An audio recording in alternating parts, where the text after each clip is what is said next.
Oke, rekan-rekan, mari kita mulai kelas kita. Silahkan Bruder, mulai dengan doa dari Rizky. Baik Romo, baik Romo. Mari Romo serta suster, teman-teman yang terkasih, mari kita awali perkuliahan kita dengan doa dalam nama Bapa dan Putra dan Roh Kudus. Amin. Allah Bapa yang Maha Baik, terima kasih atas segala hari baru yang Kau berikan kepada kami. Dan kini kami hendak memulai kegiatan kami, perkuliahan kami pada pagi hari ini. Kiranya berkat-Mu, Roh Kudus-Mu selalu menerangi hati dan pikiran kami, sehingga kami dapat mengikuti perkuliahan ini dengan baik. Dan berkati juga Romo yang akan menyampaikan materi pada hari ini. Kiranya Engkau juga selalu memberkati Romo dalam menyampaikan materi ini, sehingga dapat berguna bagi kami untuk masa depan kami. Namamu kami puji kini dan sepanjang masa. Amin. Amin. Dalam nama Bapa dan Putra dan Roh Kudus. Amin. Terima kasih, Bruder Rizky, atas Sama-sama Romo. doa paginya. Mudah-mudahan memberikan semangat ya. Hari terakhir sebelum libur Lebaran. Nah, teman-teman, pagi hari ini kita akan bicara sebuah metode tafsir baru, yaitu metode tafsir ekologis. Biasanya alam, dunia tumbuh-tumbuhan, dunia hewan, itu kalau kita membaca kitab suci biasanya hanya kita tempatkan sebagai latar saja ya. Dan itu berarti seringkali kita lewatkan ya, dia hanya bunga-bunga dari sebuah cerita. Nah, terutama ketika alam itu mengalami perusakan, dan bahkan seringkali istilahnya adalah ecocide ya, yaitu pembunuhan ekologi ya, ciptaan-ciptaan ekologis non manusia. Lalu sekarang kita tidak bisa mengesampingkan lagi ya alam, dunia tumbuhan, lalu dunia binatang yang selama ini hanya jadi latar belakang dari kitab suci. Kita mulai memberikan perhatian. Mari kita mulai kelas kita dengan mengecek apakah minggu lalu kalian nonton filmnya atau tidak ya. Mari kita mulai. Mbak Eci. Ya, jangan lari Mbak Eci. Iya, Romo. Oke. Mbak Eci, dari film yang saya berikan pada minggu lalu, Gak ada nonton, Romo. film mana yang kamu tonton, Mbak Eci? Belum ada nonton. Belum nonton? Kok bisa? Ya. Ya, kok iso Mbak Eci ya? Ya, dibaca, ditonton ya teman-teman, karena ini menjadi bahan kita untuk ngobrol hari ini ya. Mudah-mudahan kita di halaman yang sama ya teman-teman ya, jangan saya di depan, kalian di belakang. Oke, maka Mbak Eci, apakah sebaiknya tidak boleh presensi hari ini teman-teman? Karena belum nonton filmnya. Yuk, Mbak Bernadetta Aprilia. Ada dua film yang saya tawarkan kepada kalian. Yang pertama adalah kisah dari seorang pegiat ekologi, namanya adalah Chico Mendes. Dan yang kedua adalah 3 kisah perempuan dalam film dokumenter Ibu Tanah Kami. Mbak Bernadetta, selamatkanlah kelas ini dari api neraka. Ya. Ya, Romo. Kamu sudah nonton yang mana, Mbak Deta? Yang penggiat ekologi, Romo. Penggiat ekologi, ya. Apa sih yang menarik dari film itu, Mbak Deta, biar Mbak Eci ini nggak ketinggalan kereta ya dari kita ya? Kalau menurut saya kisahnya rada ngeri, Romo. Ngerinya di mana? Banyak kekerasan. Banyak kekerasan. Ya. Tapi saya salut juga karena perjuangan mereka untuk menjaga alam. Oke, jadi ternyata perjuangan mempertahankan alam itu tidak manis-manis ya. Tidak foto-foto di belakang alam ya, sekedar buang sampah pada tempatnya. Tetapi perjuangan mempertahankan kehidupan ekologi itu seringkali berujung pada nyawa ya. Dan mungkin itu Mbak kita lihat ya, ada eksekusi ya, orang dibakar hidup-hidup ya di situ ya. Oke, Mbak Cindy Francisca ya. Namanya Mbak Cindy ini mengingatkan saya pada penyanyi waktu saya ABG ya. Nanti bisa dicek di YouTube ya. Termasuk kategori cantik ya pada eranya ya. Cindy Fatika Sari ya.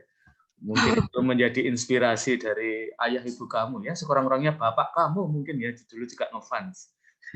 Yuk Mbak Cindy. Ya Romo, saya menonton keduanya. Oke, menonton keduanya. Menurut Cindy yang apa ya paling greget, paling moving, paling engaging ketika kamu nonton, yang kisah yang mana sih? Karena film Chico Mendes itu kan menceritakan langsung secara nyata bahwa bagaimana perjuangan dia. Tapi kalau yang perempuan-perempuan itu kan itu diceritakan kembali, jadi kurang mendapatkan gimana dulunya mereka seperti itu. Jadi lebih greget itu film Chico Mendes saya rasa. Oke, bagian mana yang paling greget? Tadi Mbak Dita serem filmnya ya, ngeri banget. Banyak kekerasannya. Kalau Cindy, bagian mana sih yang paling menyentuh kamu? Biasanya kita lalu jadi diem, mungkin sampai momen ya meneteskan air mata, nyari tisu di mana ya? Ya udahlah, anduk lah, nggak apa-apa ya. Itu waktu film seperti dua pejabat negara datang ke rumah Chico Mendes dan di situ memang kepolisian di situ kan menahan semua rakyat supaya jangan keluar dari rumah. Nah di situ saya kagum ketika rakyatnya justru datang, mereka memenuhi dan mereka kumpul sampai pagi di situ. Tidak ada yang pulang, hanya berdiri gitu saja. Dan Chico Mendes itu ketika disuruh pergi karena dia mau dibunuh, dia tidak pergi dan itu membuat saya terharu bagaimana perjuangan dia seperti itu. Oke ya, jadi nanti kita akan menemukan teman-teman kata solidaritas ya. Ya, solidaritas. Jadi ketika seseorang mengalami perlakuan yang tidak adil, yang lain itu in support ya, mereka mendukung pribadi itu ya. Atau nanti solidaritasnya adalah dalam komunitas ya, jadi mereka bareng-bareng memperjuangkan kasusnya. Nanti kalian akan melihat ya di banyak tempat. Ketika saya dulu sekolah di Amerika ya, di dekat kampus UC Berkeley itu tiba-tiba ya siang-siang saya lihat kok ada mahasiswa-mahasiswi mereka manjat pohon ya.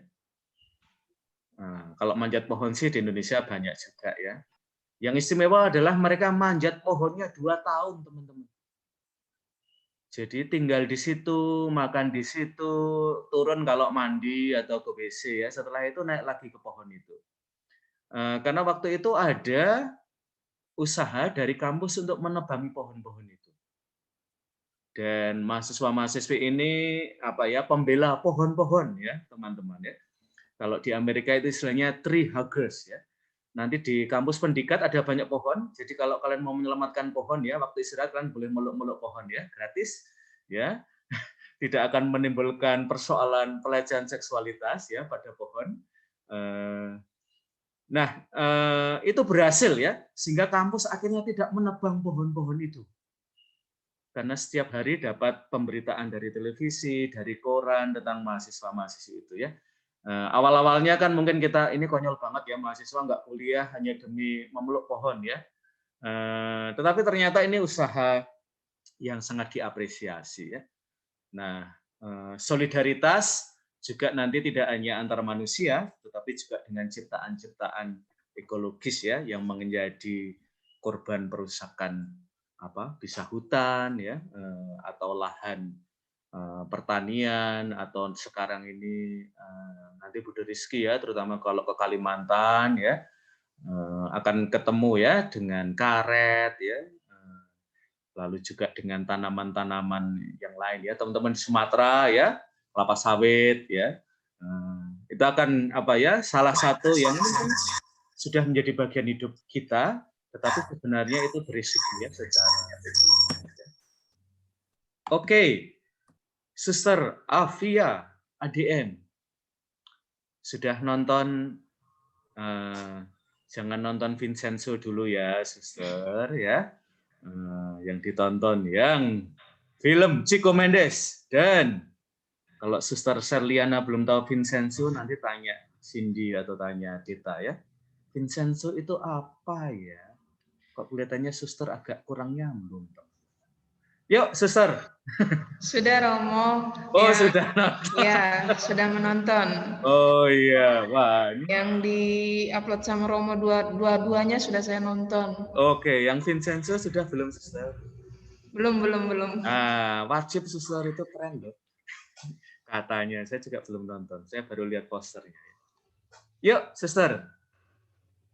Yang Chico Mendes itu Romo, yang saya suka itu bahwa ketika terjadi perselisihan ya atau untuk merebut tanah itu, dia tidak menggunakan kekerasan. Dia selalu mengatakan tidak boleh berperang atau tidak boleh membawa senjata tajam. Itu yang saya suka. Jadi setiap kali kalau terjadi peperangan antar dengan orang yang merampas tanah atau wilayah itu, dia tidak pernah menggunakan kekerasan bersama rakyatnya. Itu yang saya kagumi. Sampai akhirnya itu dia sendiri yang meninggal karena dia mencintai tempat itu dan ekologi lah kayak gitu. Jadi akhirnya dia sendiri yang menjadi korban dari semuanya itu. Iya, mengapa sih, suster, mengapa aktif non-violence? Mengapa aktif tanpa kekerasan? Padahal kan mereka seringkali mengalami kekerasan ya. Kalau suster melihat misalnya tayangan yang kedua dari dokumentasi Tanah Ibu Kami ya, kan ibunya diseret-seret, bahkan diangkat, dilemparin ya, sehingga tidak menutupi jalan. Tetapi mengapa sih kita perlu tidak membalas itu dengan kekerasan? Dari film yang pertama ada jawabannya nggak, suster? Dari film yang pertama itu Romo yang bukan yang tentang yang dari Indonesia sendiri ya. Itu ketika para perempuan yang dari Jawa, saya sudah lupa namanya, dari bukit mana itu. Itu ketika mereka itu tidak menggunakan kekerasan, akhirnya itu tanahnya diserahkan kembali dan mereka memperoleh kemenangan. Tidak harus dengan kekerasan, itu kita memperoleh kemenangan itu, Romo. Oke ya. Karena kekerasan seringkali menciptakan kekerasan baru ya. Ini ibunya Cindy mau ikut kuliah, boleh loh. Gratis ya. Bayar SKS 1 saja ya. Cindy aja ya. Oke. Wah, ini Mbak Eji jadi sedih sekali ya. Wah, saya nggak boleh presensi hari ini ya. Oke. Serliana, Sea, Wanda, MASF, ya ini tarikatnya ada di Kalimantan ya. Banyak ya MASF ya. Suster, sudah nonton film yang mana, suster?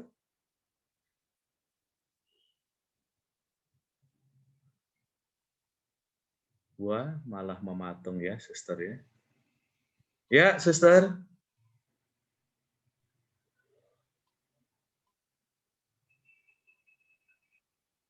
Iya, yuk. Silakan, suster. Jangan-jangan layarnya suster ini layar Vincenzo ya. Oke, Marian, Omi, yuk. Sudah nonton film yang mana? Saya nonton film yang dari Brazil itu dong. Dari Brasil ya, Chico Mendes. Chico Mendes, ya. Iya, saya takutnya dari Brasil itu Ferguson ya atau Vincenzo ya. Yuk, apa yang menarik, Buder? Yang menarik dari saya, secara keseluruhan sih ceritanya itu menarik tentang bagaimana seseorang, ya bukan hanya satu orang, tapi beberapa orang yang menjadi contoh bagi masyarakat setempat, bagaimana memperjuangkan hak mereka dengan cara membela agar pemerintah ya, agar tidak menebang hutan sembarang. Dan itu sungguh luar biasa pembelaan para yang sangat mencintai lingkungan itu, orang-orang yang sangat mencintai lingkungan itu sungguh-sungguh membela dengan luar biasa gitu. Seperti yang dikatakan tadi, tanpa kekerasan. Kalau dari saya sih, saya merenungkan seperti mengalah untuk menang gitu. Rendah hati. Mereka ya kalau diartikan ya sungguh-sungguh sangat Katolik sekali. Oke ya, mereka sangat Kristiani, Iya, sangat Kristen. bahkan sangat Katolik. Dan buat saya poin ini penting, Bruder, karena seringkali banyak perjuangan alam itu inspirasinya kok belum dari kitab suci ya, teman-teman. Iya. Kalau kita melihat para perempuan dari Kendeng itu lebih berdasarkan kearifan lokal ya. Tentu mereka memeluk agama Samin ya, agama setempat. Tetapi sayang sekali ya teman-teman bahwa dalam banyak perjuangan ekologi itu kok kitab suci nggak banyak bicara ya. Nah kita coba cari tahu ya mengapa kan perikop kitab suci sebenarnya sangat kaya ya dengan teks-teks yang terkait dengan ekologi, tetapi something wrong happens gitu ya. Sesuatu yang kurang baik kok terjadi ya. Dan kitab suci belum banyak memberikan inspirasi ya untuk perjuangan ekologi. Nah, misalnya kalau dari teman-teman Kendeng itu mereka mengatakan ya hidup manusia itu nggak bisa lepas dari tanah dan air. Maka dalam filosofi mereka jangan pernah menjual tanah ya, yang nanti juga berarti airnya ikut terjual ya. Karena kalau kita menjual tanah, lalu apalagi yang kita punyai sebagai manusia? Karena hidup manusia itu bertumpu pada tanah ya. Dan kalau di dalam cerita yang kedua, hidup manusia itu tidak bertumpu pada semen, tetapi bertumpu pada tanah dan air. Ya. Nah, kita akan coba lihat, oke, agar teman-teman yang ada di spotlight tidak terlalu panik ya, karena harus tampil manis terus sepanjang waktu. Oke, sekarang kita akan coba lihat. Maria MASF sudah. Ya Romo, maaf karena saya error. Iya, suster itu saya perhatikan malah suster memperhatikan yang lain ya. Enggak, laptop saya error makanya saya ganti ini. Wah, laptopnya punya 2, saya aja cuma punya 1. Enggak, pakai HP aku, pakai HP. Oke, suster. Salah satu kasus ekologi apa, suster? Yang menurut suster sangat, kita sebut aja sangat serius, sangat akut di daerahnya, suster.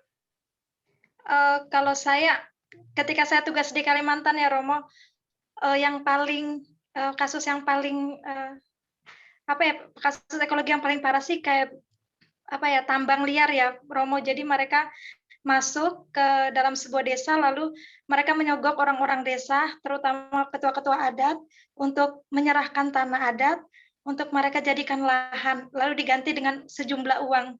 Dan biasanya itu harganya lebih rendah daripada yang sebenarnya harus dibayar. Dan jadi orang di kampung itu juga ketika sudah dibangun tambang liar di situ, mereka harus mengungsi juga, harus keluar dari kampung itu karena lahan itu mau dipakai oleh penambang itu untuk bekerja. Itu sih Romo yang saya temui di Kalimantan. Bahkan ada juga yang sangat dekat dengan tempat retret kami Romo. Penambangan itu. Ya, terima kasih Suster. Itu salah satu kasus yang serius ya, teman-teman. Jadi seringkali masyarakat setempat ya, masyarakat lokal, apalagi di wilayah-wilayah yang barangkali cara berekonominya itu masih barter ya, atau uang itu belum menjadi sesuatu yang sangat dominan. Saya beberapa kali ke Kalimantan Barat, Kalimantan Tengah ya. Kalau kita masuk ke daerah yang kita sebut aja pedesaan ya atau perbukitan ya, kalau misalnya kita menyelenggarakan ekaristi, kalau kita misalnya pas persembahan gitu ya, enggak banyak uang sih yang masuk dalam kotak persembahan ya. Nah, itu kalau kita menghitungnya dari uang ya teman-teman. Tapi duriannya ya bisa 30 butir saya bawa pulang ke rumah ya. Ada pisang, ada ikan, ada daging ya. Umat barangkali tidak memiliki banyak uang untuk ditukarkan ya. tetapi mereka memiliki banyak barang yang bisa saya bawa. Jadi sepeda motor saya penuh dengan durian ya. Bayangkanlah 30 durian harus saya bawa dalam sepeda motor ya. Jadi saya tidak tahu lagi ya di mana saya harus meletakkan pantat saya, teman-teman ya. Karena lebih baik saya tidak duduk demi duriannya ya, aman sampai rumah ya. Daripada saya duduk di atas durian ya. Nah, tadi Suster sudah menyebut bahwa dan nanti akan Suster temukan juga dalam dokumen Laudato Si ya, bahwa ketika sebuah lahan itu diperjualbelikan dan kemudian menjadi, kita sebut aja produksi ya, atau dieksploitasi, lalu tidak hanya lahan itu yang dieksploitasi, tetapi juga masyarakat setempat itu dipinggirkan ya, karena mereka harus keluar dari wilayah itu. Meskipun biasanya pada awal-awal itu masyarakat bule ya, mereka akan dipekerjakan dan seterusnya ya. Tetapi seringkali kenyataannya jauh lebih tragis ya daripada yang dibayangkan. Oke, terima kasih Suster Maria MASF ya dari Kalimantan, dan ya, saya senang bahwa Suster menyebut bahwa peristiwa itu dekat ya dengan hidup para suster. Dekat dengan rumah retret kalian, mungkin juga rumah-rumah kalian. Sehingga isu itu bukan isu yang jauh ya dari kehidupan para suster. Oke, Suster Diamentina, apakah ada kasus ekologis, Suster, di tempatnya Suster? Ya Romo, ini kasus yang seperti tadi diceritakan Suster Maria. Kasus ini saya alami waktu saya masih di Timor Leste, Romo. Yeah. Di tempat kami itu ada suatu perusahaan mau membeli tempat suatu lahan besar untuk mereka membuat pembangunan seperti itu, tapi dengan harga yang tidak cukup untuk masyarakat seperti itu. Lalu masyarakat setempat itu enggak terima seperti itu. Mereka bertahan untuk tidak menjualkan lahan mereka untuk suatu perusahaan itu. Jadi akhirnya masalah itu terus-menerus dari perusahaan itu ingin merebut tanah itu, tapi masyarakat tetap mempertahankan itu. Itu saja Romo, terima kasih. Oke ya, salah satu kasus yang juga seringkali menimbulkan konflik dan bahkan berdarah ya. Jadi nanti teman-teman yang kalian lihat dalam Cikomendes itu seringkali terjadi dalam kehidupan sehari-hari. Soal perebutan lahan dan itu memakai kekerasan ya. Jadi kalau kalian ngeri melihat filmnya Cikomendes ya, dalam realita itu seringkali jauh lebih ngeri ya.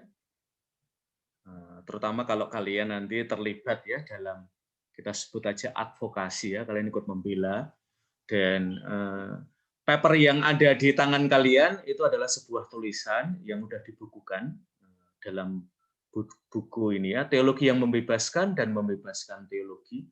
Dan itu sengaja saya tulis karena waktu itu saya melihat perjuangan para perempuan Kartini Kendeng ya. Mereka masih berjuang sampai detik ini. Meskipun secara hukum mereka dimenangkan, tetapi dalam realitanya pabrik jalan terus ya, pabrik semennya ya. Sehingga mereka harus tetap berjuang sampai sekarang, dan bahkan ada beberapa momen ya, teman-teman mereka meminta dukungan kita, dukungan saya juga, baik secara akademik dan bahkan juga secara finansial ya. Karena ini perjuangan yang bertahun-tahun dan kita nggak tahu ya kapan akan selesai. Jadi ini sebuah perjuangan yang panjang ya. Oke, Jack Juang, kok kamu nggak jadi vaksinasi? Bentar, Romo. Oh ya, yuk gimana? Menurut kamu apa kasus ekologi yang ada di tempat kamu? Sehingga pembicaraan kita tentang tafsir ekologi ini bukan sesuatu yang terlalu jauh ya dari realita yang ada di sekitar kalian. Ya, untuk di tempat saya sendiri yang saya tahu itu tahun 2016 itu ada pembangunan waduk besar-besaran di kampung saya, dan itu banyak juga menimbulkan pertentangan dari warga. Tapi Kamu karena sendiri melihat apa ya, pembangunan waduk itu positif atau kamu harus merasa kritis terhadap pembangunan waduk itu? ya, banyak warga yang tidak terima itu karena banyak lahan besar yang diambil itu. Tapi karena ada beberapa orang yang menyampaikan itu dengan bahwa ada banyak manfaatnya ketika waduk itu akan dibangun, dan warga di sekitar itu menerima hal itu, akhirnya tidak terjadi pertentangan antara warga yang dulunya tidak merasa bahwa itu akan merugikan mereka, tapi mereka akhirnya menerima. Dan baru-baru ini datangi presiden juga dan sudah disahkan, diresmikan. Mungkin itu saja yang saya alami di daerah saya. Terima kasih, Romo. Oke ya, jadi salah satunya adalah pembangunan waduk ya. Salah satu kasus yang sangat besar. Kalau kalian nanti udah ke Jogja, mudah-mudahan kalian sudah punya mimpi ya.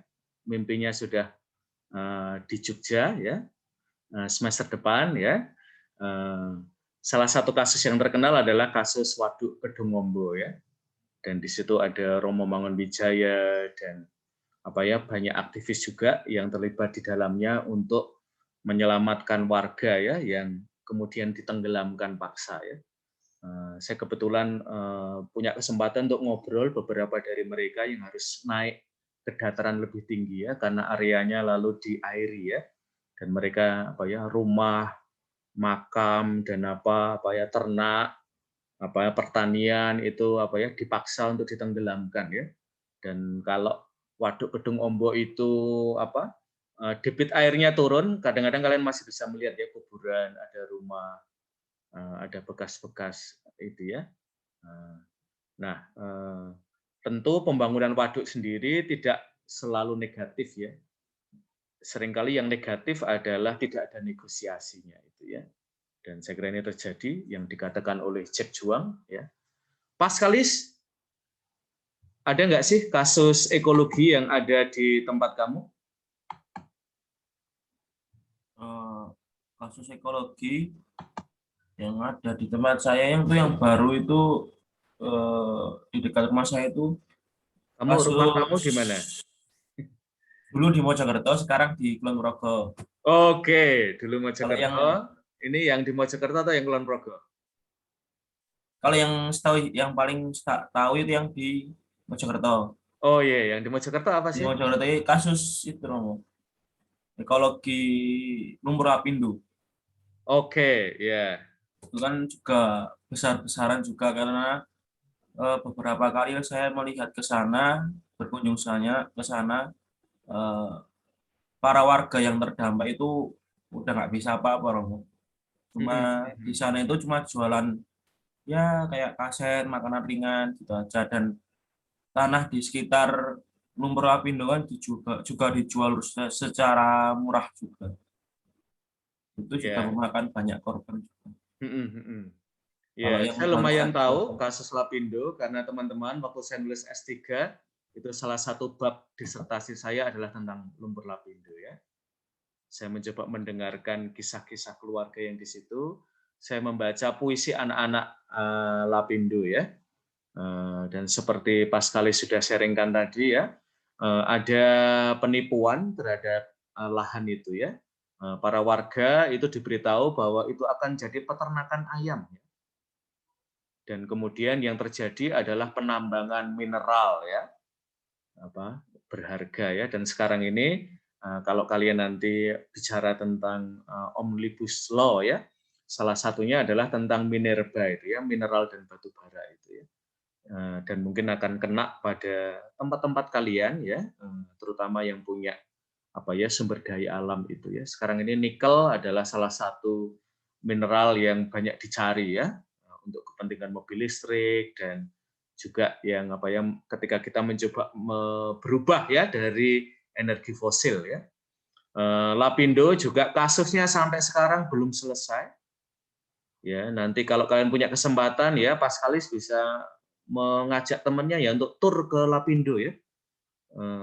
Untuk keliling daerah itu lama banget teman-teman. Saya pernah ngecek ya, untuk dari ujung ke ujung ya. Dan seringkali sekarang ini ya, kalau meluap itu jalan bisa ditutup ya. Padahal ini sudah lebih dari berapa tahun ya?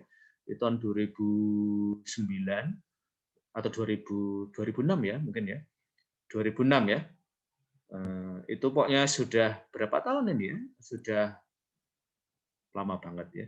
Sudah lebih dari hampir 15 tahun ya.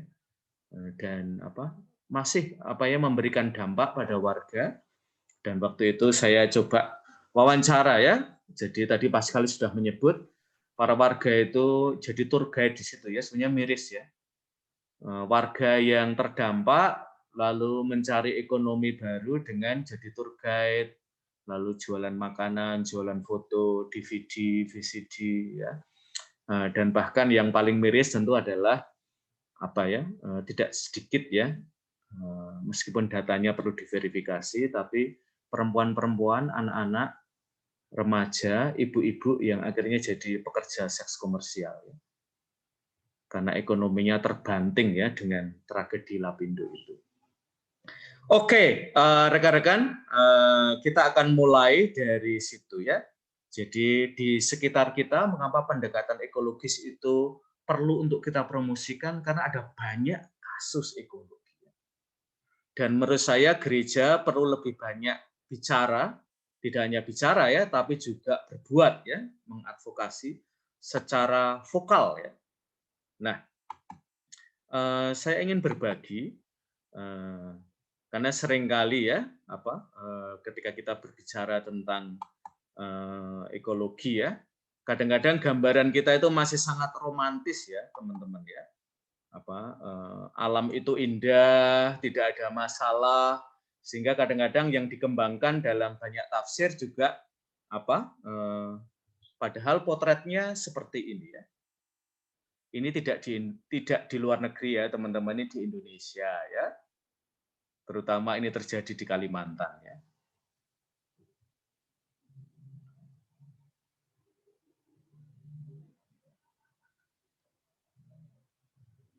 Oke.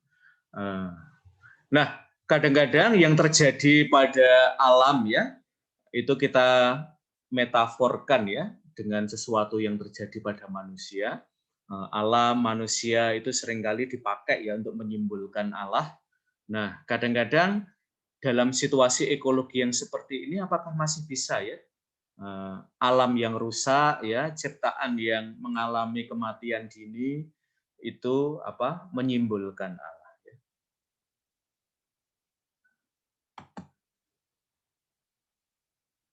Oke ya. Jadi untuk teman-teman nanti kalau di Wonosobo itu ada Dena Upakara ya, yang juga pinter nari-nari ya. Nanti kalau memberikan tepuk tangan pada mereka itu begini ya, tidak tepuk tangan begini ya. Mereka nggak ngerti kalau kita tepuk tangan ya. Nah, kalau begini-begini itu tepuk tangan ya.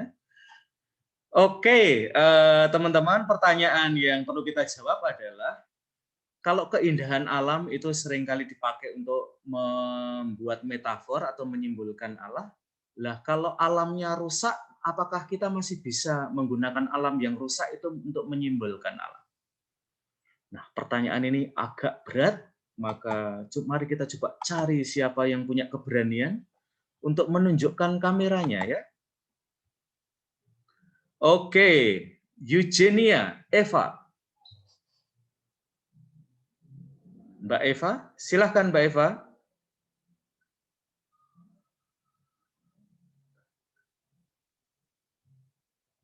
Mbak Eva, apakah kamu bersama saya pagi hari ini?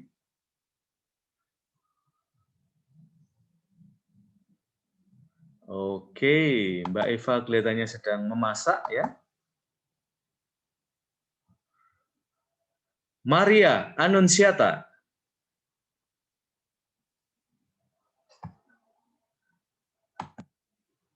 Oke, Maria Anunciata.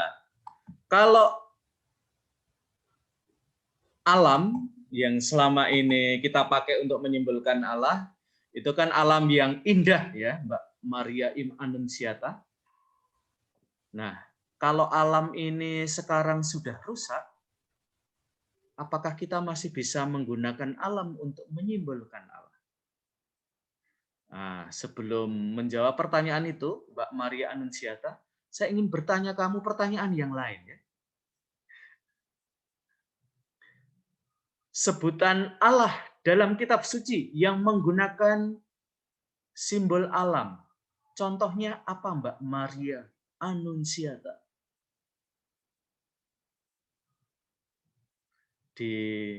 Jangan lupa mikrofonnya dinyalakan dulu, Mbak Maria. Iya, Romo. Ya. Alam itu seringkali dipakai untuk menyimbolkan Allah. Allah ya. Contohnya apa ya, Mbak Maria Annunziata? Bisa juga karakter-karakter dalam kitab suci ya. Raja semesta alam, Romo. Raja semesta alam ya, Kristus Raja semesta alam, betul ya. Tapi kalau sekarang alam semestanya rusak, masih boleh nggak sih kita omong tentang Yesus Raja semesta alam? Kan sedih banget ya.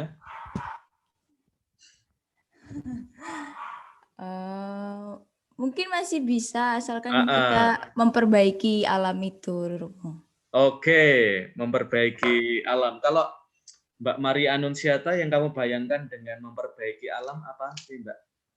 Satu aja yang kamu bisa bayangkan. Selain buang sampah pada tempatnya ya. Iya. Kenapa jawabannya ke situ-situ aja ya? Selain buang sampah pada tempatnya, tentu teman-teman jangan dilupakan ya. Buanglah mantan pada tempatnya. Di Kalimantan. Di Kalimantan? Iya. Itu Romo, menanam pohon mungkin. Oke, menanam pohon ya. Iya. Ini salah satu ide untuk wedding kalian ya. Jadi kalau kalian nikah ya, jangan dikasih merchandise ya, itu udah mainstream banget ya. Dikasih bunga untuk ditanam ya. Apalagi kalau bunga anggrek ya, pasti orang minta lebih ya. Nah, nanti kalian yang bangkrut ya kalau bunga anggrek semua ya. Wong bunga dekorasi gereja aja kadang-kadang diambili ya setelah misa perkawinan ya. Dibawa pulang oleh umatnya ya. Dicabuti satu-satu. Oke, mengapa masih bisa, Mbak Maria Annunziata? Masih bisa gimana maksudnya, Romo? Mengapa alam semesta masih bisa kita gunakan untuk menyimbolkan Allah? Kan sekarang udah rusak, Mbak Maria Annunziata. Ya, karena kan Allah tidak bisa berubah. Jadi meskipun alam kita rusak, tapi Allah tetap ada gitu, Romo, menurut saya. Oke ya. Jadi Allahnya tidak ikut rusak ya, meskipun Allahnya ikut menderita ya karena kerusakan alam. Maka agar alam semesta itu bisa kita gunakan lagi untuk menyimbolkan Allah ya, perlu alam semesta yang rusak itu kita perbaiki ya. Pernah baca Laudato Si, Mbak Maria Annunziata? Belum sempat membaca, Romo. Tapi pernah lihat dokumennya? Pernah, karena itu salah satu tugas kami di teologi moral, Romo. Oke, siapa dosennya? Romo Tommy. Oh oke ya, Romo Tommy. Nanti di kampus kita Romo Heriat itu senang banget Laudato Si ya. Maka di kampus Romo Heriatno itu akan sangat gregetan ya kalau melihat ada botol aqua, ya, ada sedotan, ada ini ya kertas untuk membungkus nasi ya.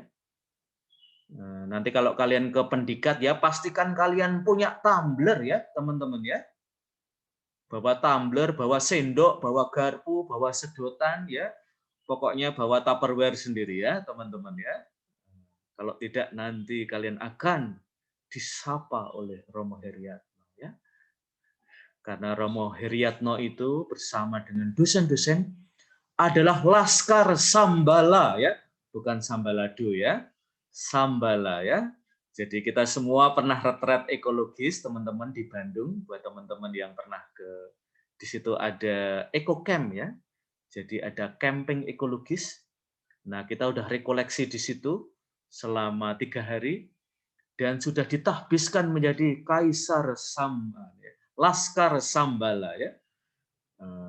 Saya nggak tahu ya sekarang apa gelangan tangan saya di mana ya. Itu Laskar Sambalanya ada di situ ya. Jadi kita semua punya komitmen ya teman-teman. Kalau di sana itu ada sate, ada tahu rasa sate ya. Saya nyari satenya di mana ya, ternyata ada di tahu dan tempe ya. Lalu kita juga belajar nanam pohon di situ ya. Lalu kita jalan-jalan ke hutan ya.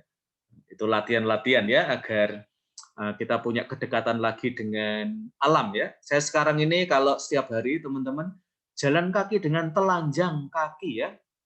Bukan telanjang tubuh ya teman-teman. Agar kaki saya itu dekat dengan alam ya, akrab dengan alam ya. Jadi pagi-pagi saya selalu jalan tanpa sandal ya, agar saya bersahabat dengan alam lagi ya. Oke, Mbak Maria Anunsiata, terima kasih. Septian. Septian, kamu ada di situ? Ya, mudah-mudahan Septian belum mudik ya. Gregorius Catur. Hadir Romo. Oke, syukur kepada Allah ya kamu hadir.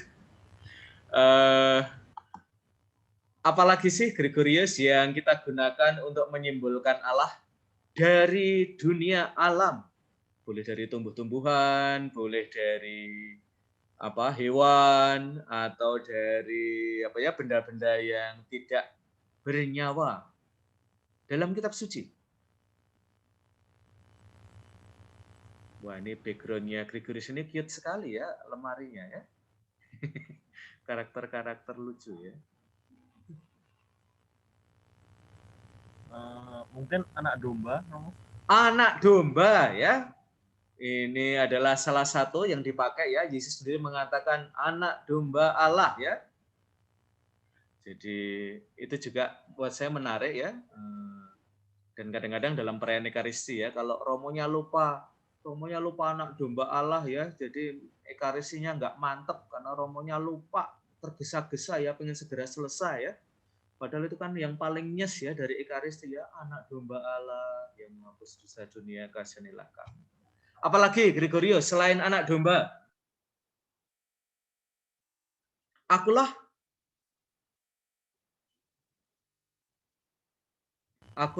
kebenaran dan hidup. Apa? Jalan kebenaran dan hidup. Jalan kebenaran dan hidup, bukan itu.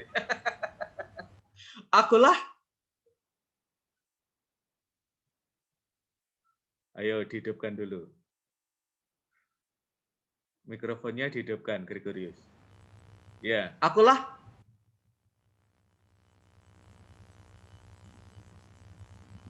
Saya bisa menjawab, Romo? Boleh, silakan. Akulah pokok anggur dan Akulah pokok anggur dan kamu ranting-rantingnya. Akulah, apa lagi?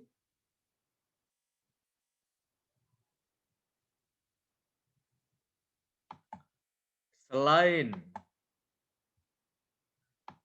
pokok anggur dan kamu ranting-rantingnya, apa lagi? Akulah. Gregorius, masih ada ide? Cukup, Romo. Oh, cukup. Oke, siapa lagi ya? Saya harus mencari.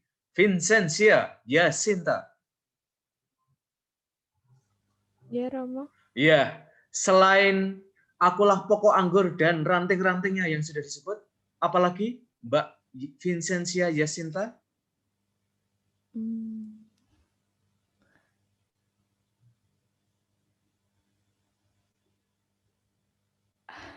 Banyak sekali teman-teman. Mungkin kita kadang-kadang kurang menyadarinya.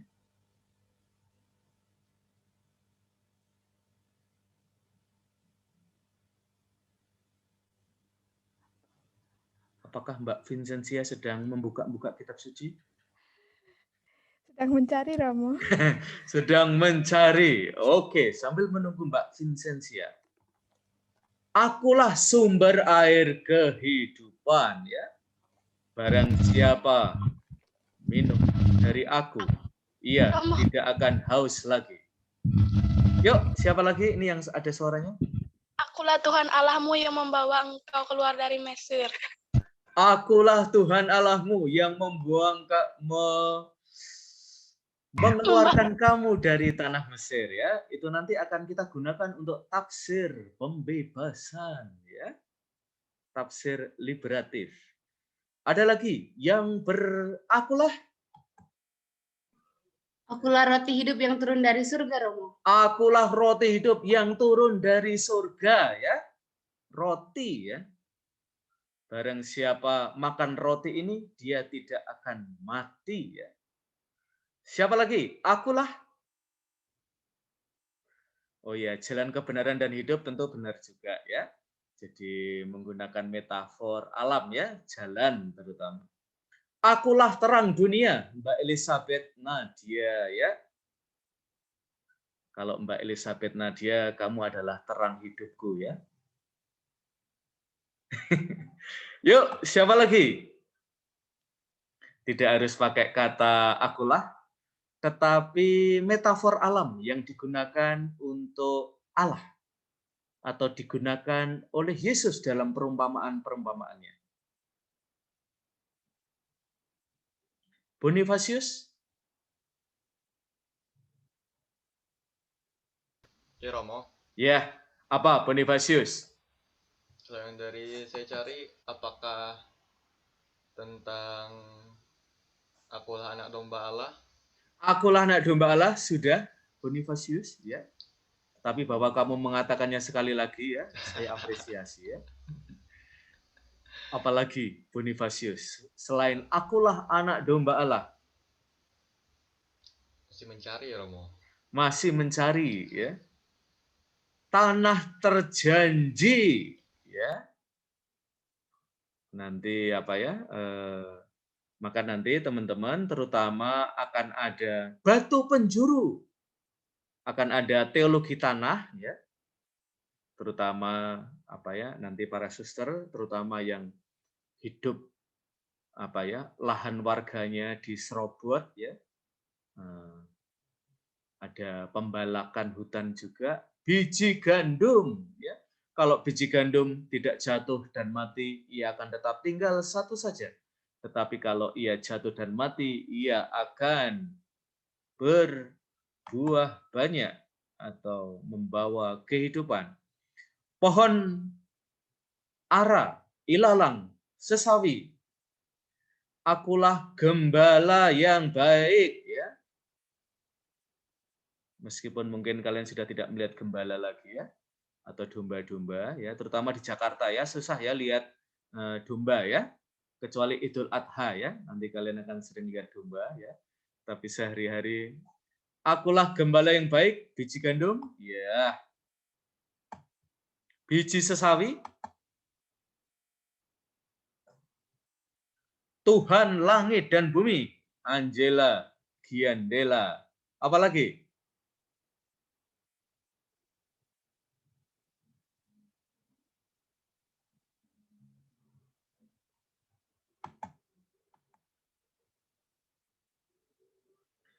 Alusia, Orion. Iya, Romo. Apalagi Mbak Alusia? Tadi saya sudah jawab, akulah roti hidup yang turun dari surga, Romo. Oke, akulah roti yang hidup dari surga. Selain itu masih ada nggak Mbak Alusia? Lagi cari, Romo. Oke, keep on searching, ya, teman-teman. Nathaniel, Tri Setia. Pohon dan buahnya. Pohon yang baik dikenali dari buahnya. Iya, Romo. Oke, apa? Nathaniel, Tri Setia. Kita lagi browsing-browsing kitab suci, ya. Bahwa ada banyak metafor yang digunakan oleh Yesus untuk Allah, ya, anak manusia, Marcellinus Eligius, mengapa anak manusia? Iya, Romo. Ya, mengapa anak manusia masuk dalam metafor ini? Karena kan manusia itu juga ciptaan Tuhan, Romo. Jadi dekat dengan alam, masuk dalam bagian alam gitu, Romo. Oke, ya. Dan bahkan manusia itu menjadi imago Dei, ya. Citra Allah, ya. Jadi nanti ini terutama penting, ya.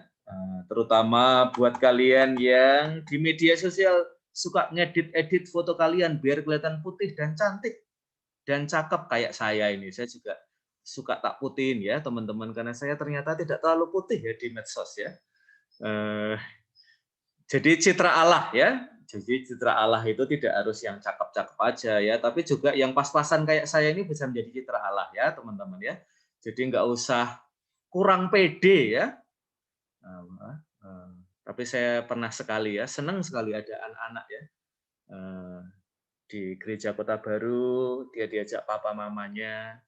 Lalu saya tanya dong setelah misa, setelah saya kasih tanda tangan, anak ini saya tanya, ya, kamu kok misanya pas saya yang mimpin, ya, kok nggak pilih romo lain, ya, di Kota Baru itu ada listnya, ya, Romo Tommy, Romo Hasto dan yang lain, ya, lalu Romo Andalas, ya, lalu anaknya cute sekali, ya, anak kecil, ya, dia bilang, saya ini Romo ikut misanya Romo karena Romo cakep sih, ya, wah, itu it makes my day, teman-teman, ya. Jarang-jarang ada yang ngomong saya tuh cakep, ya. Yang pas-pasan itu banyak, ya, yang ngomong, ya.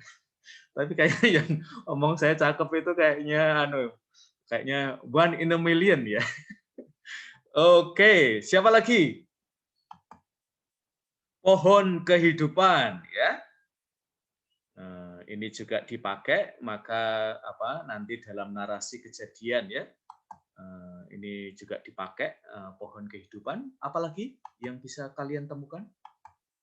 Mungkin dari saya, Romo. Silakan. Mungkin dalam perjanjian lama itu banyak sekali, ya, Romo, untuk menggambarkan Allah, dan terkhususnya ketika brevir itu di ibadat minggu pertama, di situ kan ada pujilah Tuhan, gunung dan bukit. Nah, mungkin di situ adalah di kitab Daniel kalau tidak salah itu banyak sekali menggambarkan Tuhan, pujilah gunung dan bukit, sungai, segala binatang, unggas di udara dan lain sebagainya. Itu, Romo. Wah, ini Bruder ini saya percaya, ya, tetap brevir setiap hari, ya. Nah, dalam hal ini saya harus mengaku dosa, ya. Saya kayaknya kurang rajin daripada Bruder, ya. Jadi Allah gunung batuku, ya. Allah keselamatanku, ya. Jadi, nah, nanti kita coba cari, ya. Kalau gunungnya, batunya itu sudah diambili, ya. Apakah sudah dieksploitasi, ya? Apakah kita masih bisa berbicara tentang Allah, ya? Nah, seperti dalam kajian feminis, teman-teman, alam yang rusak itu tetap bisa dipakai untuk menyembuhkan Allah. Karena kenyataannya, ya, memang alam tetap memberikan ini, ya, kesuburan kepada kita meskipun kita merusaknya, ya. Nah, maka pertanyaannya sekarang saya ubah, teman-teman, ya. Sekarang kita cukup dengan simbol-simbol Allah. Kota bentengku, ya. Kota bentengku tak akan goyah. Biasanya fales-fales saya. Bagian itu agak susah nyanyinya, ya. Sekarang adalah kita agak memeras kepala, teman-teman. Parikop kitab suci mana yang bisa inspiratif buat kita untuk membela alam dari kehancuran? Seperti dalam film Chico Mendes, seperti juga dalam Ibu Tanah Kami. Terutama kisah yang pertama dan ketiga, ya. Karena para perempuan itu memeluk agama tertentu, Lalu itu juga menginspirasi mereka ya, ketika mereka misalnya Ibu Aleta Baum ya, tentu sebagai seorang Muslim, dia punya teks-teks kitab suci ya, juga teman kita di Aceh ya, dan di tempat-tempat lain di mana terjadi konflik tanah, juga pembalakan hutan dan seterusnya.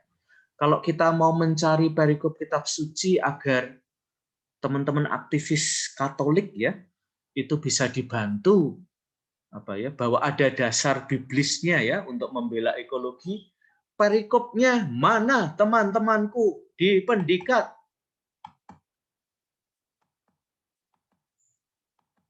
Ya. Ada Marshmallows ya, ini bukan marshmallow ya, Marshmallows. Ya Romo. Ya, Marshmallows. Kira-kira ada perikop kitab suci enggak sehingga kita itu berjuang untuk membela alam dari bahaya kehancuran? Saya nemunya di Mazmur, Romo. Mazmur. Boleh disebutkan Mazmurnya? Atau kamu bacakan? Ini Mazmur 19 ayat 2 nih. Langit menceritakan kemuliaan Allah dan cakrawala memberitakan pekerjaan tangannya. Oke ya, itu ketika alam belum rusak ya. Kalian menemukan nggak bahwa ada perusakan alam dalam kitab suci? Marshmallows? Belum Romo, masih nyari Romo. Ya, monggo dicari ya teman-teman. Mbak Henrietta, Shirley.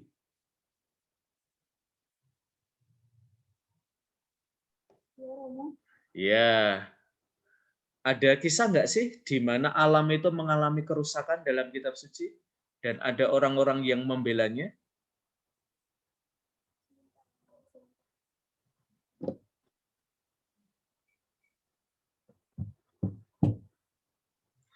Ada seorang nabi yang hampir meninggal karena kelaparan dan kehausan. Siapakah dia? Yesi boleh mencoba menjawab, Romo. Oke, silakan Mbak Yesi. Kisah Nabot, keluarga Nabot. Iya, kisah Nabot itu kisah seperti apa sih Mbak Yesi? Kisah perebutan kebun anggur Nabot di Iya, kisah perebutan kebun anggur. Apa sih yang menarik dari kisah perebutan kebun anggur itu, Mbak Yesi? Yang menarik itu karena dari kisah keluarga Nabot itu memberikan pelajaran kepada kita akan perlawanan komunitas berangkat dari kearifan lokal terhadap alam. Jadi keluarga Nabot ini sangat-sangat memprioritaskan atau memandang tinggi alam sebagai warisan turun-temurun nenek moyang. Jadi mereka tuh harus merawatnya dari ancaman pemindahan tangan kepada pihak lain yang merupakan ungkapan eufemistik untuk eksploitasi terhadapnya. Jadi ini kan ada modus operandi penguasa dalam menjarah ruang kehidupan rakyat miskin. Itu jadi rajanya itu berusaha untuk menguasai kebun anggur dengan relokasi atau uang ganti rugi.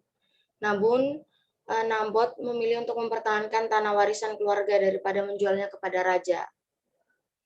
Oleh karena kasus ini, Nabot juga meninggal karena kasus ini gitu Romo. Karena dituduh atas dasar tuduhan palsu. Kalau Nabot itu mengutuk Allah dan raja, jadi mereka melemparinya dengan batu sampai meninggal. Seperti itu Romo. Oke, ya, kisah Nabot adalah salah satu kisah yang tragis ya. Dan mungkin kita bisa menghubungkan dengan kisah Chico Mendes juga mereka yang membela bumi ya. Bahwa tanah yang sepetak ya, itu kan mau diminta ya oleh raja ya. Dan ketika diminta tidak mau ya, Nabot mencoba membela ya bahwa terhadap usaha perampasan itu ya. Jadi hidup rakyat miskin seringkali tanahnya itu ya sepetak ya. Tidak berhektar-hektar ya. Dan seringkali yang sepetak itu pun mau diambil paksa ya. Seringkali dengan tidak ganti untung ya, tetapi dengan ganti rugi ya. Nah, padahal buat Nabot, buat rakyat kecil lainnya. Tanah itu tidak sekedar sebuah barang yang bisa diperjualbelikan dan bisa diganti dengan uang, ya. Dan nanti misalnya kalau kalian melihat tayangan yang kedua dari Tanah Ibu Kami, itu dikatakan ya, kalau saya menjual tanah, apa yang mau saya wariskan kepada anak-anak saya, ya.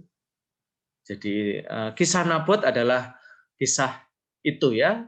Dan saya waktu itu sengaja mengambil kisah Nabot karena kisah ini kadang-kadang kurang terlalu diberikan tekanan, ya, terutama ketika kita membela tanah, ya, dari usaha perebutan paksa. Oke, terima kasih Mbak Yesi. Kamu bisa menemukan teks lain nggak, Mbak Yesi, selain Nabot? Saya mencoba mencari ya, Romo. Oke, silakan mencari. Siapa lagi ya yang harus saya ajak bicara, ya? Dewi, Anissa. Ya, mau. Kita punya artis India ya di sini. Dewi, Anissa, ya. Kalau saya itu nemunya dari Kejadian, Pak. Oke, yang mana, Mbak Dewi Anissa, Kejadian? Yang bab 1 ayat 11 sampai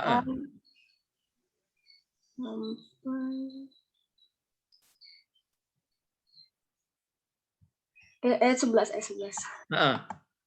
Silahkan dibaca. Berfirmanlah Allah, hendaklah tanah menumbuhkan tunas-tunas muda, tumbuh-tumbuhan yang berbiji, segala jenis pohon buah-buahan yang menghasilkan buah yang berbiji, supaya ada tumbuhan-tumbuhan di bumi, dan jadilah demikian. Hubungannya dengan pembicaraan kita di mananya, Mbak? Ya, jadi kayak teman-teman tadi kan, selain menjaga alam itu dengan membuang sampah tempatnya, juga kita menanam pohon, seperti itu, Romo. Oke, ya. Nanti dalam kajian ekologi, ya, kita adalah co-kreator Allah, ya. Kita adalah mitra Allah dalam penciptaan, ya. Apalagi di dunia yang sudah mengalami kerusakan. Jadi kita harus menghentikan, ya, perilaku kita yang merusak alam. Maka ketika ada kerusakan alam, terutama yang diundang adalah pertobatan manusia, ya. Karena banyak kerusakan alam itu disebabkan oleh kecerobohan manusia, ya. Maka di dalam paper saya menyebutkan yang disebut oleh Leonard Dubois, ya. Jadi akar dari segala macam kerusakan itu adalah carelessness manusia, ya, kecerobohan manusia, ya, ketidakpedulian manusia terhadap ciptaan-ciptaan yang lain, ya. Oke, siapa lagi yang bisa menemukan selain kisah Nabot? Adalah kisah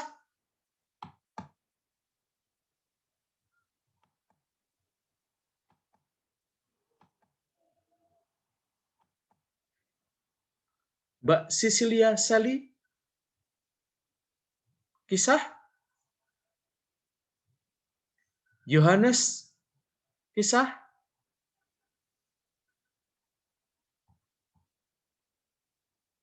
Henrietta Shirley? Kisah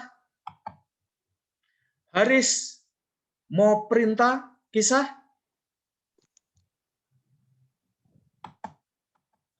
apa, teman-teman?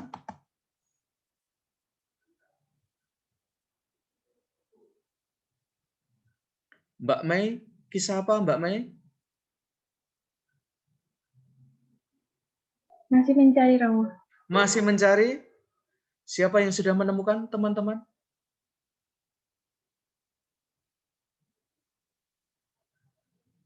Kisah Yesus dan perumpamaan Yesus tentang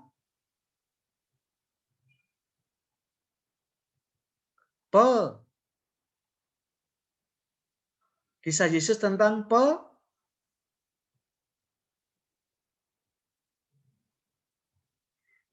kisah Yesus tentang Wah, Romo ini pagi-pagi baru bangun diajak teka-teki silang, ya, apa? Mbok teka-tekinya agak panjang, Romo, tidak hanya yaitu kisah untuk menjelaskan bahwa Allah sebelumnya itu mengirim para nabi-nabi, diabaikan. Penggarap kebun anggur, Romo. Iya, itu dia, teman-teman. Penggarap kebun anggur, ya. Jadi itu juga dipakai untuk metafor, ya, bahwa Allah sebagai pemilik kebun anggur itu mengambil kembali, ya, kepercayaan yang disalahgunakan, ya. Dan itu nanti dipakai untuk membuka ruang bagi orang-orang non-Yahudi, ya, bahwa mereka juga disapa Allah untuk mendapatkan keselamatan, ya. Karena ada penolakan, ya. Tentu nanti kalau teman-teman membaca Kisah Para Rasul, kalian akan menemukan, ya, bahwa tidak semua orang Yahudi menolak, ya. Tetapi ada sekelompok umat Yahudi yang menjadi umat Kristiani perdana, ya. Nanti kita akan menyebutnya sebagai Judeo-Christians, ya. Nanti silahkan kalian mengeksplorasinya di sejarah gereja. Kisah apa lagi, teman-teman? Membela ekologi?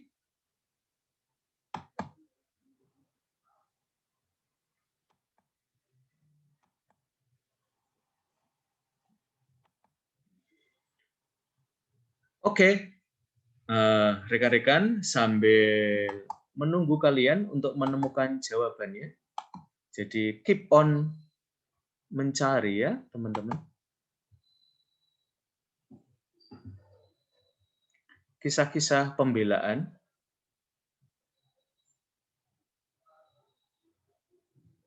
Nah, tadi beberapa teman, ya, sudah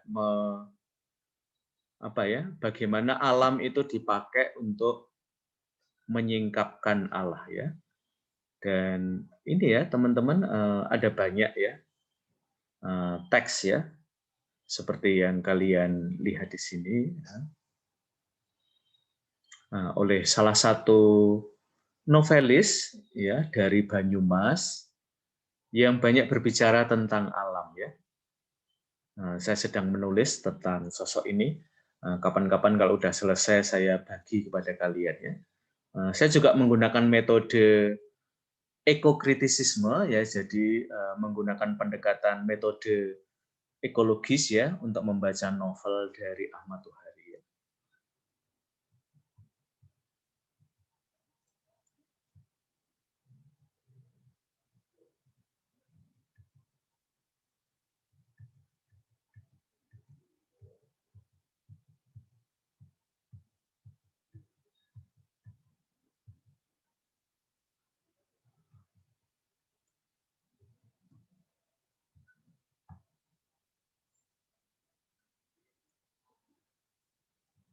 Oke, apakah masih ada yang bisa menemukan?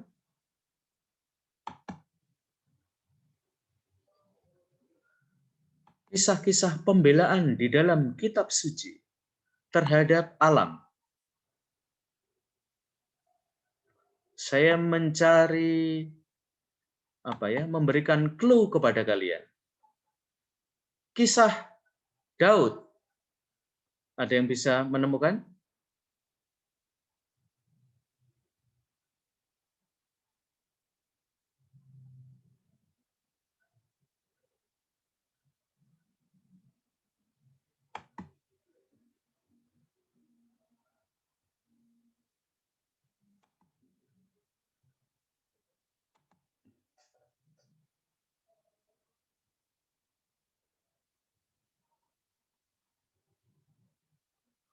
Tidak ada yang menemukan?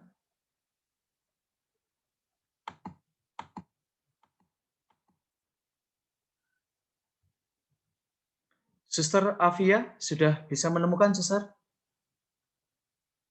Belum, Romo. Ya. Masih mencari. Masih ingat kisah Daud, Suster?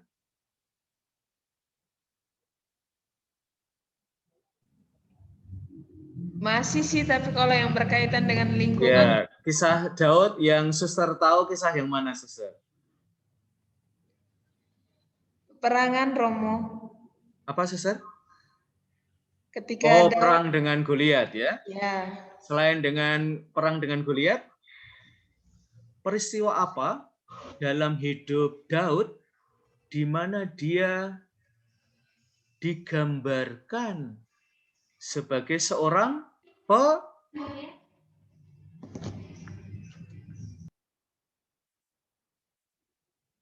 Ya, suster mencari teman terdekat untuk membantu menjawab ya. Daud sebagai seorang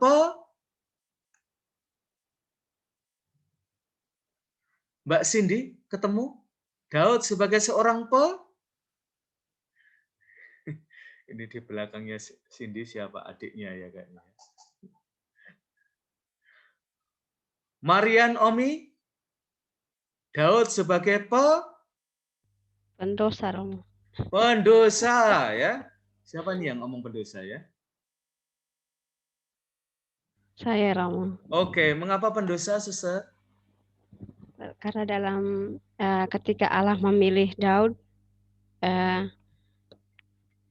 ia juga menyadari bahwa dia tidak luput dari dosa seperti itu, Romo. Terus apalagi? Kisah apa lagi sih, Suster? Bentar, Romo. Yang menarik dari kisahnya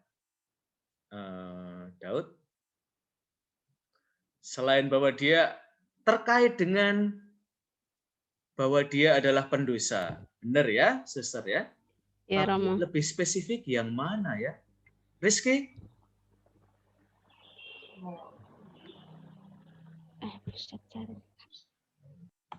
Bagian mana? Ya. Sehingga nanti teman-teman, pendekatan ini memang pendekatan yang baru ya teman-teman. Jadi tidak usah merasa berdosa, merasa bersalah.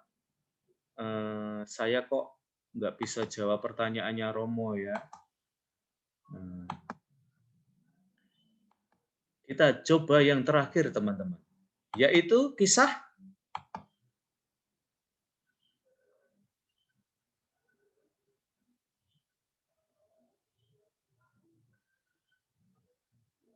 Bentar ya, saya sedang mencari video yang sudah saya siapkan, tetapi ternyata something happens. Ya, Suster, siapa ini? Yang mengenai Daud tadi, dong. Ya, mengenai Daud tadi, gimana? Satu hal yang sangat dilakukan yang paling berdosa mungkin melakukan dosa zina dengan Batseba. Melakukan dosa zina dengan Batseba. Terus? Tapi juga merancang skenario jahat terhadap Uria, suaminya Batseba, agar mati dalam pertempuran gitu. Apalagi? Sudah dekat.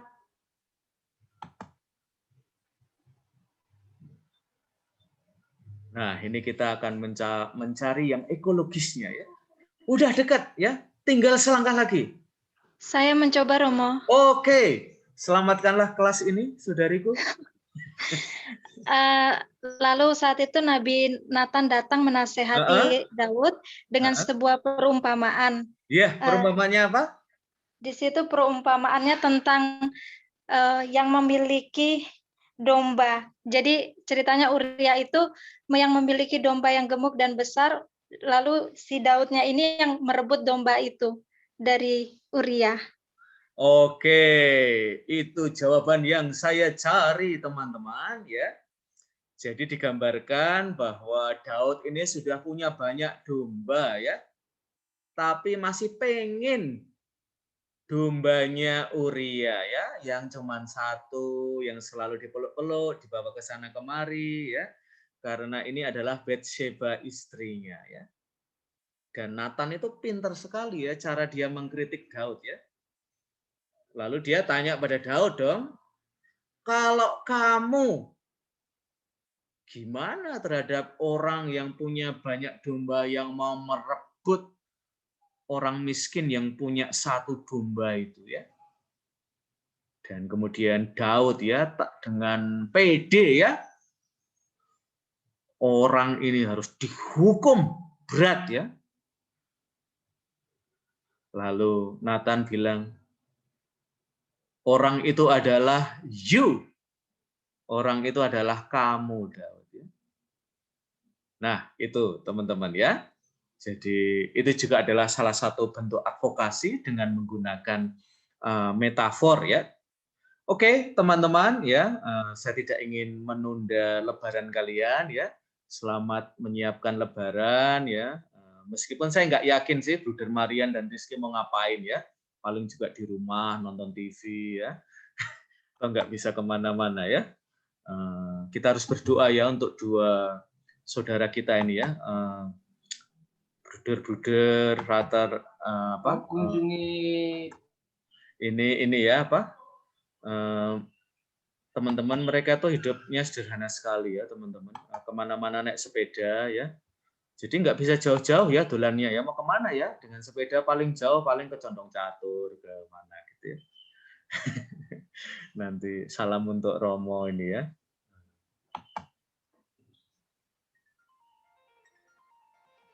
Oke ya, teman-teman, saya ingin mengakhiri kembali ya, bahwa alam itu perlu kita kembalikan untuk bisa menjadi metafor Allah. Dan saya akan mengakhirinya dengan tayangan dari Korea, worship dance ya. Ini adalah tari bunga-bunga ya.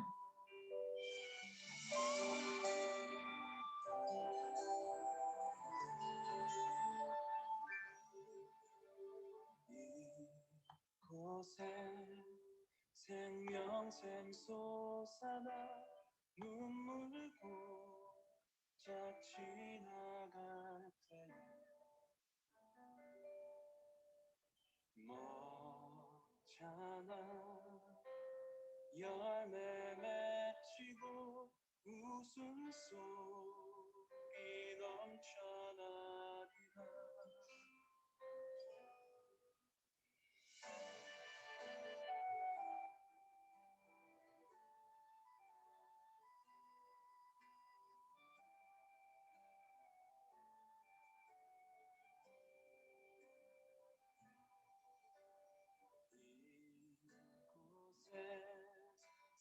생명샘 솟아나 눈물 고작 지나갈 때에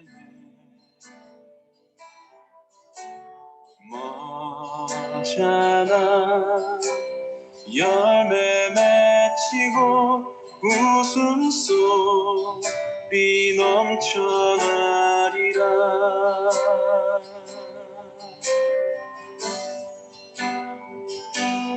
꽃들도 구름도 바람도 넓은 바다도 찬양하라 찬양하라 예수를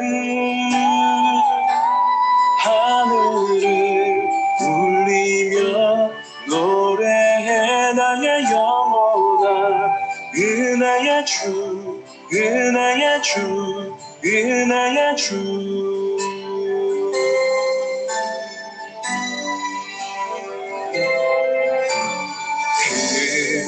그날에 하늘이 열리고 모든 이가 보게 되리라 마침내 꽃들이 피고 영광의 주가 오시리라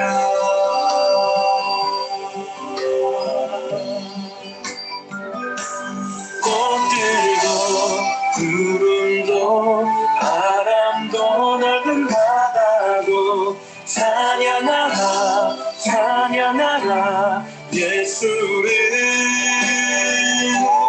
하늘을 울리며 노래해 나의 영혼아 은혜의 주 은혜의 주 은혜의 주 꽃들도 구름도 바람도 넓은 바다도 찬양하라 찬양하라 예수를 하늘을 울리며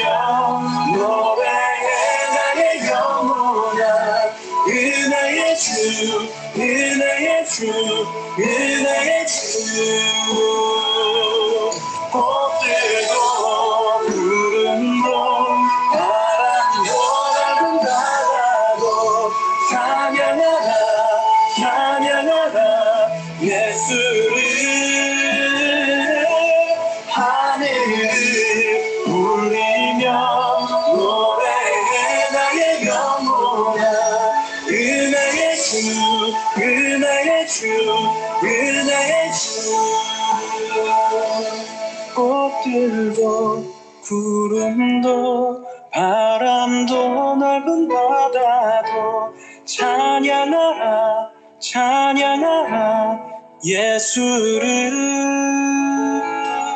하늘을 울리며 노래해 나의 영혼아 은혜의 주 은혜의 주 은혜의 주 은혜의 주 은혜의 주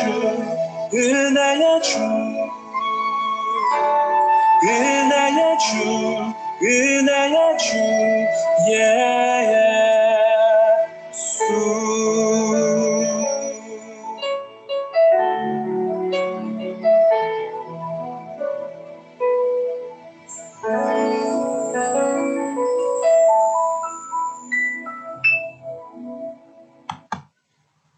Oke, rekan-rekan, nanti kalau kita sudah bisa ketemu di kampus ya, kita akan menari bunga ya dalam Ekaristi.